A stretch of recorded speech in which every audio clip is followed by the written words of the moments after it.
கனிம கல்குவாரி மட்டும் தான் ஆய்வு பண்ணிருக்கீங்க. மணல் குவாரில முன்னாடி நடந்தது நிறைய முறைகேடு நடந்தது குற்றச்சாட்டு இருக்கு. அதெல்லாம் ஆய்வு பண்ணிருக்கீங்க. எல்லாமே எல்லாம் இது கனிம வளத்துறை சம்பந்தமா எல்லாத்தையுமே ஆய்வு செஞ்சுதான். கனிம வளத்துறை அந்த கனிம வளத்துறையை தடுக்கிறதுக்கான அனைத்து முயற்சிகளும் தமிழக அரசு முதலமைச்சர் அவர்கள் தலைமையில ஒவ்வொரு நாளும் அதுக்கான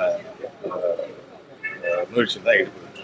இப்ப கிராவல் மண் அள்ளியிருக்காங்க சார். பல்வேறு இடங்கள்ல விவசாயிகளுக்கு தண்ணி வரத்து வராமையே அந்த கிராவல் மண் நல்ல இடம் பள்ளமா இருந்து பாதிக்கப்பட்டிருக்கு. அது சம்பந்தத்துறைக்கான அதிகாரிகள் மீது ஏதாவது நடவடிக்கை எடுப்பீங்களா? அதுக்கு ஏதாவது வழிவகை செய்வீங்களா? இந்த தகவல் வரும்போதுதான் உடனடியாக அந்த சம்பந்தப்பட்ட அதிகாரிகள் மூலமா அந்த இடத்த ஆய்வு செஞ்சு, இப்போ முன்னாடிலாம்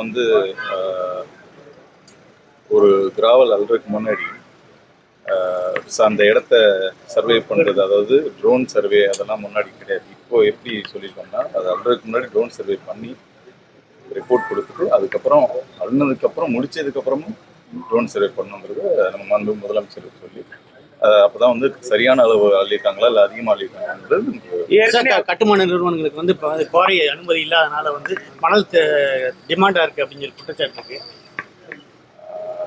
அப்படி ஒன்றும் கிடையாது. ஏன்னா அவங்கள்ட்ட அசோசியேஷன்லாம் நம்ம பேசித்தானே இருக்காங்க, சரியா தான் போயிடுச்சு. கட்டுமானம் பண்றதுக்கு மணலே கிடைக்கல, அதனால அதிகமான விலை கொடுத்து வாங்க வேண்டிய இருக்கு. அது இல்லீகலா நடக்குது அப்படிங்கிற மாதிரி இல்லை. ஒரு குட்டி ஸ்டோரி சொன்னீங்க, அது முன்னாள் அமைச்சருக்கு சொல்லப்பட்ட ஸ்டோரியா?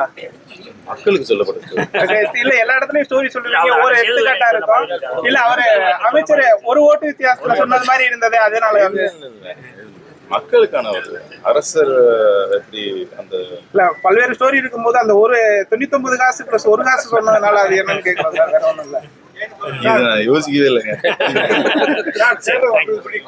எப்ப சார் தனி மாவட்டம் அடிக்கிறது அதை பத்தின டிஸ்கஷன் போயிட்டு இருக்கு. சிவகங்கை மாவட்டம் வறட்சி மாவட்டம் பேர் இருக்குது. ஆனா காவேரி வைகை குண்டாறு இணைப்பு திட்டம் வந்துச்சுன்னா நம்ம சிவகங்கை மாவட்டத்துக்கு ஒரு அருமையான மாவட்ட ஆட்சித்தலைவர் கிடைச்சிருக்காங்க, ஒரு அருமையான சட்டமன்ற உறுப்பினர், ஒரு 4 சட்டமன்ற உறுப்பினருமே தமிழக வெற்றி கழகத்தை சேர்ந்தவங்க. அதுக்கான முயற்சியில் போய்கிட்டு இருக்கு. 4 சட்டமன்ற உறுப்பினர்களுமே தமிழ்நாடு முதலமைச்சர் அவர்களின் தமிழக வெற்றி கழகத்தை சேர்ந்த முதலமைச்சர் சட்டமன்ற உறுப்பினர்கள் பிளஸ் அமைச்சர் பதவி கொடுத்துருக்காங்க. நம்ம புது மாவட்ட ஆட்சியர் வந்திருக்காங்க. எல்லாருமே நாங்கள் ஒன்று சேர்ந்து இந்த மாவட்டத்தை முன்னேற்றம்ன்ற இதில் முனைப்பாக இருக்கும். அதுக்கு தமிழ்நாடு முதலமைச்சர் அவர்கள், மாண்புமிகு தமிழ்நாடு முதலமைச்சர் அவர்கள் அனைத்து விதமான சப்போர்ட்டும்